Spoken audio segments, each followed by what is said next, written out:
Olá, olá, olá! Eu sou Serginho Henrique e este é o Pastiche, num dia para começarmos sobre as relações perigosas.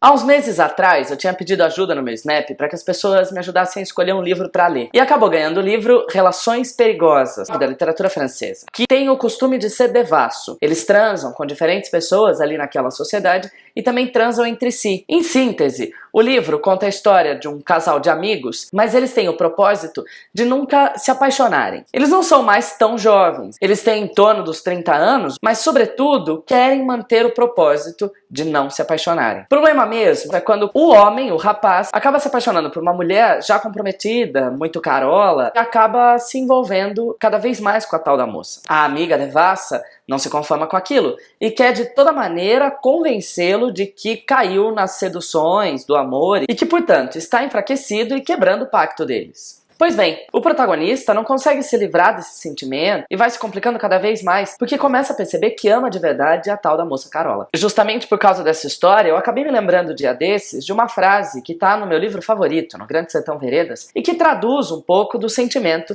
que tá presente ali no Relações Perigosas. No Grande Sertão Veredas, o protagonista Riobaldo repete por diversas vezes a expressão viver é muito perigoso. No transcorrer do livro, a gente vai entendendo que esse perigo da vida é justamente o perigo de estar exposto à própria existência e que, portanto, amanhã ou depois a gente pode se apaixonar por alguém que simplesmente não esperava, que não imaginava. Neste atual momento da minha vida, eu sinto que me identifico um pouco com cada um dos lados. Durante muito tempo, eu sempre considerei que o sexo é uma aventura e que não há problema nenhum em praticá-lo, em fazê-lo, desde que exista uma preocupação com a própria saúde. Garantindo esses fatores mínimos, eu nunca vi problema nenhum em transar. Sempre achei uma grande bobagem essa coisa de ter que estar apaixonado para poder se envolver sexualmente com alguém. Parece que as coisas estão mudando. De uns tempos pra cá, talvez mais este ano, eu tenho percebido que minha relação com isso tem mudado bastante. Não porque eu tenha me moralizado, muito pelo contrário, mas de repente pareceu não fazer mais sentido simplesmente sair com alguém por puro desejo sexual. Sabe,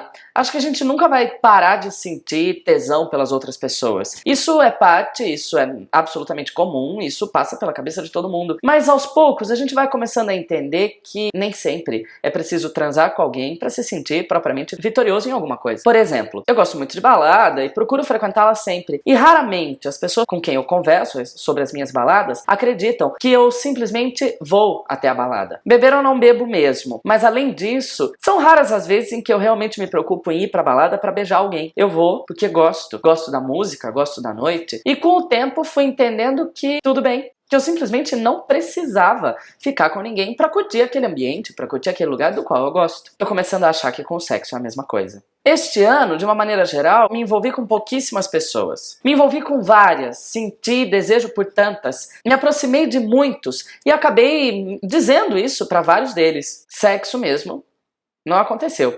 Sequer beijo. Dia desses resolvi que queria sair com um carinha aí, nos pegamos umas vezes e passamos uma tarde juntos. Pela primeira vez, eu vislumbrei a possibilidade de realmente querer estabilizar um relacionamento com uma pessoa. Naquela mesma semana, eu pensei sobre essas coisas, eu comecei a dizer isso e fui surpreendido com uma postagem no Facebook de que o tal fulano estava namorando outro cara. Fiquei bem chateado. E me lembrei do livro Das Relações Perigosas, em que acontece exatamente isso. Com medo de se apaixonar, o protagonista acaba perdendo o amor da mulher que ele amava. Eu definitivamente não estava apaixonado pelo carinha, mas estava, enfim, disposto a tentar uma coisa diferente. Tentar algo que eu nunca fiz. E não deu certo. De novo. Tudo bem, nós só saímos 2 vezes. Mas foi a primeira vez que eu realmente senti vontade. O sexo ainda importava bastante, mas passou a fazer parte de uma outra coisa. Curiosamente, as experiências das relações que tive sempre foram bem separadas. Ou era sexo ou era amor. Me apaixonei por muitas pessoas e vários deles sequer cheguei perto. Transei com tantos outros e nunca senti nada por eles. Comecei a achar que a velhice me pegou de jeito e eu finalmente tô a fim de conjugar as duas realidades. Tô me sentindo bem estranho com isso. Tô começando a achar que eu devesse ter feito isso muito antes, ao mesmo tempo que não me arrependo das aventuras que tive. Acho que com o passar do tempo, o que a gente realmente deseja é uma companhia pra ir aprendendo a amar, pra ir aprendendo a dividir a vida, pra ir aprendendo a trocar mais do que os corpos. Continuo não tendo o menor sentido moralista com relação às pessoas que transam simplesmente porque transam. E vou continuar fazendo isso, mas também comecei a entender que eu não preciso fazê-las se eu não quiser. Por mais que alguém me atraia sexualmente, eu posso simplesmente abrir mão daquilo por querer preservar algo de mais especial com outro alguém. Conversas recentes que andei tendo a respeito me botaram pra pensar bastante. E comecei a me dar conta de quantas oportunidades eu já perdi na vida de ter um relacionamento firme, sério, uma outra descoberta. Porque simplesmente não me sentia capaz de baixar a bola e trocar com alguém. As relações perigosas resolveram fazer efeito na minha cabeça 4 meses mais tarde. Mas acho que eu finalmente entendi o recado. Há mais mistérios entre duas pessoas que se envolvem do que a simples atração pelos corpos. O tesão é um barato. Mas se envolver com alguém deve realmente ser bem interessante. Pois bem, na vida a gente acaba tendo muitos tropeços para finalmente aprender alguma coisa. Eu continuo não estando apaixonado por ninguém, mas continuo incomodado com a percepção de que perdi a oportunidade com tantos outros. Aos 27, sem nunca ter namorado, começo a me sentir um tiozinho cafona, sem nunca ter tido a experiência de realmente amar e desejar alguém na mesma medida. O tempo há de me trazer algumas novidades. Por hora, você se inscreve aqui no Pastiche, dá like no vídeo e a gente se fala na próxima semana. Tchau!